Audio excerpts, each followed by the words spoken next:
Nagpadala ang Ukraine sa Rusya ng opisyal na alok tungkol sa kapwa pagtigil ng mga pag-atake sa mga sibilyang barko at infrastruktura ng daungan sa Dagat-Itim upang tuluyang alisin ang blockade sa mga daungan. Lumipas ang eksaktong isang araw at tumanggi agad ang Moskwa sa dalawang paraan. Una, sinabi ng opisyal na kinatawan ng kagawaran ng ugnayang panlabas ng Federasyon ng Rusya na si Mashka Zakharova na wala siyang nakikitang dahilan para sa tigil putukan sa Dagat-Itim. At ang pinuno ng kagawaran ng ugnayang panlabas ng Rusya na si Sergei Lavrov ay hiwalay na tinawag ang mismong ideya ng anumang pag-freeze ng digmaan. Ayon sa kanya, imposible kahit isaalang-alang, at nagbanta pa siya imbes na sa halip, palalakasin pa ang mga pag-atake hindi lang sa Ukraine, kundi pati na rin sa Europa. At habang nagpapalitan ng pagtanggi ang mga diplomat, nagawa ng hukbong sandatahan ng Ukraine na maglunsad ng isa sa pinakamalalakas na pag-atake sa base ng hukbong dagat ng mga Ruso sa Novorossiysk.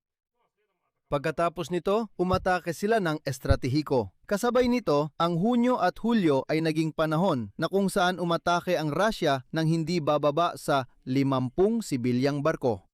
Mahigit 30 pukatao ang namatay, kabilang ang crew ng kargamentong barko na Golden Leo na lumubog kasama ang 10 marinero. Kamakailan, hindi lang buhay ng tao ang naapektuhan, kundi pati na rin ang pandegdigang presyo ng pagkain dahil sa pag-export ng butil ng Ukraine sa unang 2 linggo ng Agosto. Bumagsak na ito ng 75% kumpara noong nakaraang taon. Kaya't sa episode na ito, talakayin natin ng sabay kung ano ang inaalok ng Ukraine, kung paano at bakit tumanggi ang maruming Rusya, at ano ang nangyayari sa paglalayag sa Dagat-Itim sa kasalukuyan. Kaya kamakailan lang, napadala ang Ukraine ng alok sa Rusya sa pamamagitan ng tagapamagitan tungkol sa kapwa pagtigil ng mga pag-atake sa mga sibilyang pasilidad sa Dagat-Itim. At lumitaw ang alok na ito kaagad pagkatapos nang tawagin ng espesyal na British na publikasyong pandagat na Lloyd's List ang Dagat-Itim, ayon sa kanilang sinabi, bilang pinakanakamamatay na rehiyon para sa paglalayag sa buong mundo. Dahil dito, ang Ukraine at Rusya ay kapwa nagwawasak ng mga barko at pantalan ng isa't isa. At tila, ipinakita na ng Ukraine sa mga Ruso na kaya nitong sirain ang kanilang mga tanker at barkong pangkarga, pati na rin ang pagpapatigil ng buong export sa Dagat Azov at sa Novorossiysk sa loob lamang ng isang gabi. Pagkatapos nito, agad nilang iminungkahi na wag na magpalitan ng mga ganitong pag-atake, kundi magtatag ng tigil putukan. Sa isa na namang pagkakataon, inisip ng mga Ukraino na baka kahit papaano ay may kaunting sibilisasyon pa rin ang mga Ruso, na baka may natitira pang katinuan sa kanilang isipan. At sinabi nila, pakinggan nyo, tama na ang palitan ng pag-atake sa mga barko, sa mga daungan. Ipinakita namin sa inyo na kaya namin gumanti ng eksaktong kapareho. Huwag niyong isipin na pwede niyong atakihin ang aming mga daungan at wala kaming gagawin bilang tugon. Pero sa kasamaang palad, nagpasya ang Kremlin na ang Ukraine ay humihingi ng tigil putukan dahil umano sa kahinaan. At ngayon, ang opisyal na kinatawan ng Ministry ng Ugnayang Panlabas, si Mashka Zakharova, tinatawag ko siyang lasinggerang tagapagsalita ng Ministeryo ng Ugnayang Panlabas ng Russia, ay naghayag na sa Moscow ay hindi nila nakikita ang dahilan para pumayag sa tigil putukan. Heto ang kanyang sinabi, "Hindi namin nakikita ang anumang mga palatandaan ng pagbuti ng sitwasyon, kaya wala ring dahilan para sa mga kalahating hakbang na magbibigay lang ng pansamantalang pahinga sa rehimeng Kyiv." Sinabi rin niya na regular na nahaharap ang Russia sa walang habas na mga atake ng terorismo na isinasagawa ng mga drone ng sandatang lakas ng Ukraine laban sa mga sibilyang barko. Sagot niya ito ng direkta sa tanong tungkol sa inisyatiba ng Turkey na maging tagapamagitan sa usaping ito, at maya-maya ay papaliwanag ko kung ano ang ibig sabihin nito. Ibig sabihin, nagrereklamo si Mashka Zakharova na inaatake ng Ukraine ang mga barko sa Black Sea. Iminumungkahi ng Ukraine na itigil na ang mga pag-atake na ito ng magkabilang panig, pero tumatanggi ang Russia at patuloy na nagrereklamo tungkol sa mga pag-atake na ito. Ganyan ang lohika ng mga Ruso. Pero mahalagang maintindihan na hindi lang basta mungkahi ng Ukraine ito.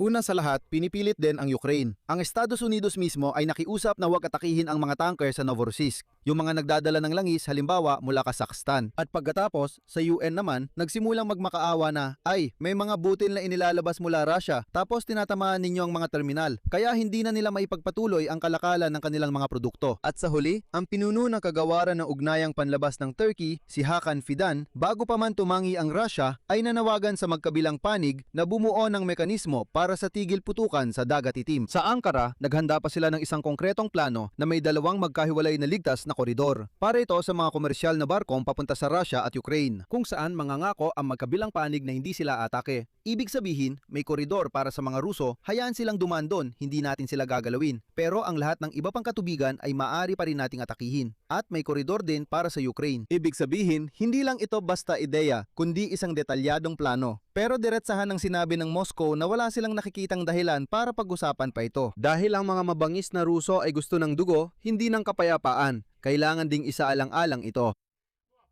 Kasabay ng diplomatikong pagtanggi, narinig din ang mas ideolohikal na pahayag mula sa pinuno ng Ministeryo ng Ugnayang Pandabas ng Russian Federation, si Sergey Lavrov. At ito ay hindi lamang pahayag tungkol sa tigil putukan sa Black Sea, kundi tungkol sa mismong posibilidad ng anumang pagyeyelo ng bigmaan.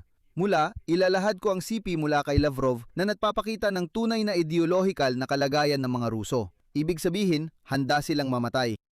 Mamuhay sa kahirapan, mamuhay sa basura, sa dumi, sa pagkakabukod. Pero naniniwala silang sila ay 1,000 taong gulang na bansa. Narito pa ang sipi mula kay Lavrov. Kung bigla tayong titigil na yon sa linya ng sagupaan, sa totoo lang, hinahayaan nating mawalan ng halaga ang sakripisyo ng ating mga lolo at ninuno na tinalo ang nazismo. Anong kalokohan yan? Hindi man lang ito maaring pag-isipan, sabi ni Lavrov. Hindi lang ito tungkol sa kung gaano kakomportable ang buhay ng iba ngayon. May mga tao tayong naghihirap, may mga tao tayong namamatay dahil sa mga teroristang pag-atake na ito. Напомню, Paalala ko lang, karamihan sa mga Ruso ay namamatay, masasabi kong namamatay na parang mga aso sa banal na lupain ng Ukraine. Ibig sabihin, teroristang gawain din ito kapag pinapadala ni Putin ang mga Rusong Ivan para mamatay sa Ukraine. Pasensya na, itutuloy ko ang pagbanggit sa sinabi ni Lavrov. Ang pinag-uusapan dito ay ang ating pananagutan sa 1,000 taong kasaysayan ng Estadong Ruso. Maaring itigil ang mga labanan lamang kung may pangmatagalan, maasahan at matatag na kasunduan. Ibig sabihin, sa kondisyon ng ganap na pagsuko ng kabilang panig dahil ganito inilalatag ng Kremlin ang kanilang mga kahilingan. At dito rin siya nagbanta ng mas matitinding pag-atake. Sabi niya, wawasakin ng Rusya ang lahat ng mula sa kanluran na tumutulong sa pagpapalakas ng militar na kakayahan ng Ukraine. E paano naman ang Ministeryo ng Depensa ng Rusya? Direkta nang nanghako sa sandatang lakas ng Ukraine ng pagyelo pero hindi sa ibig sabihin ng tigil putukan, kundi sa ibig sabihin na haharapin ng mga Ukrainian ang malamig na taglamig na walang ilaw at init. Gets nyo, di ba? Hayagan ng sinasabi ng mga barbaro at terorista na palalamigin nila ang mga ordinaryong inosenteng Ukrainian. Sa madaling salita, tuluyan ng nagwala ang mga barbarong ito. At pansinin nyo, hindi na sinasabi sa mga Ruso ang mga dahilan at layunin ng digmaan. Naalala nyo ba noong simula? Ano nga ulit yon? Denazifikasyon, demilitarisasyon. Mayroon pang iba roon. Tapos na, nakalimutan na nila lahat yon. Ngayon, ito na raw ay digmaan para sa 1,000 taong kasaysayan ng Estadong Ruso. Digmaan. Sige, pag-usapan natin, bakit nga ba naging mahalaga ang tigil putukan na yon? Ayon sa New York Times, nagsimula ang kampanya ng terorismo ng Russia laban sa mga sibilyang barko sa baybayin ng Ukraine sa kasagsagan ng panahon ng anihan at nagbabantang magdulot ng kaguluhan sa pandigdigang supply ng pagkain. Noong 2022, sa mga unang buwan ng malawakang digmaan, nagpatupad na ang Russia ng blockade sa mga daungan ng Ukraine na naging sanhi ng pagtaas ng presyo ng pagkain sa buong mundo. At ayon sa mga pagtataya, nailagay nito ang humigit kumulang 70 milyong tao sa buong mundo sa mas mataas na panganib ng matinding kakulangan sa pagkain. Ang tiyak na halaga ng kampanyang ito ng Russia para lamang sa Hunyo at Hulyo ay maaring tantiyahin ng ganito. Inatake ng mga puwersa ng Russia ang hindi bababa sa 50 kargamentong barko. Mahigit 3 sibilyan ang namatay.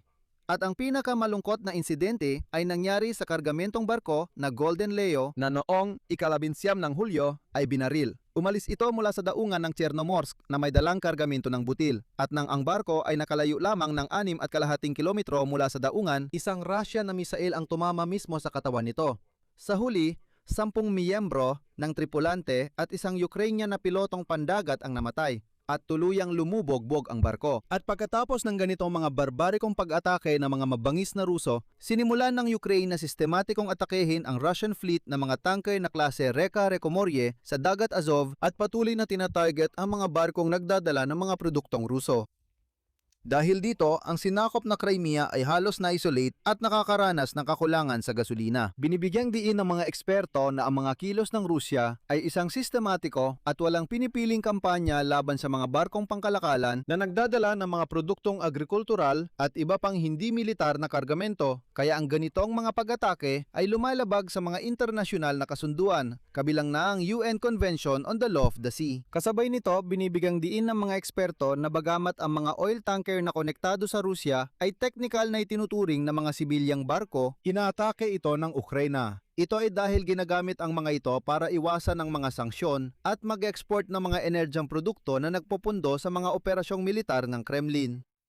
Ang laki ng pinsalang pang-ekonomiya para sa Ukraina ay talagang napakalaki na. Ang Odessa at dalawang kalapit na daungan ay nagbibigay ng halos 60% na kabuang buwanang kita ng Ukraina mula sa pag-export na umaabot sa 3 hanggang 3.5 bilyong dolyar. Noong Hulyo, may humigit kumulang 15 barko ang kumapasok sa mga daungan ng Odessa kada araw. Pero sa pagtatapos ng buwan, bumaba ito sa 1 o 2. At noong Agosto, ayon sa datos ng KPLER, tuluyang huminto ang paglalayag ng mga barko. Ang pag-export ng butil ng Ukraina sa loob ng hindi pa kumpletong 2 linggo ng Agosto ay bumagsak ng nagan 7%. Ayon sa pagtataya ng mga ekonomista, ang tuluyang paghinto ng operasyon ng mga daungan sa Black Sea ay maaaring magdulot sa Ukraina ng pagkawala ng 1 hanggang 1.5% ng GDP nito. Nagbabala na ang Konseho ng Agrikultura ng Ukraina tungkol sa posibleng pagdami ng mga malulugi at nanawagan ng agarang pautang at garantiya mula sa gobyerno. Ang sitwasyon na yon ay direktang kahalintulad ng nangyari noong 2022.